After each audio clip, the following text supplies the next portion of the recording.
ایک صحابی کی بیگم نے پیغام بھیجا، یا رسول اللہ میرا خامل مر رہا ہے، کلمہ نہیں پڑھ رہا۔ صحابی ہو کے کلمہ نہیں پڑھ رہا، کمال صحابی۔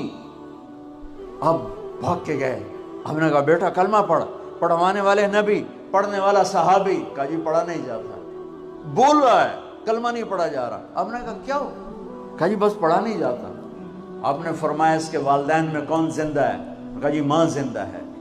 تو آپ نے کہا اس کی ماں کو بلاؤ، اور ماں آ گئی۔ آپ نے فرمایا علقمہ کی ماں تو بیٹے سے ناراض تو نہیں؟ کہا جی میں ناراض ہوں۔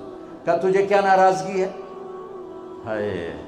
کہ یا رسول اللہ مجھے اس کے دین کا کوئی گلہ نہیں ہے، بہت نیک بچہ ہے، راتوں کو اٹھ کے تہجد پڑھتا ہے، نفلوں میں کھڑے ہو کے قرآن پڑھتا ہے، دن میں روزے رکھتا ہے، لیکن بس مجھ سے جب بولتا ہے میرا دل چیر کے رکھ دیتا ہے جب مجھ سے بات کرتا ہے، بس مجھے اس کا دکھ درد ہے، بدتمیز ہو کے بولتا ہے۔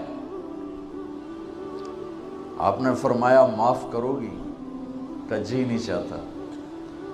آپ نے فرمایا میں آگ لگاؤں تو سفارش کرو گی؟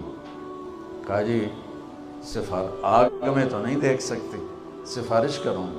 آپ نے فرمایا اگر تو نے معاف نہ کیا تو یہ مرتے ہی اللہ کی آگ میں جلے گا، یہ سیدھا اللہ کی آگ میں جائے گا، سفارش کرتی ہو، معاف کرتے ہو؟ کہا جی میں اب معاف کرتی ہوں۔ آپ نے کہا بیٹا لا الہ الا اللہ کہے۔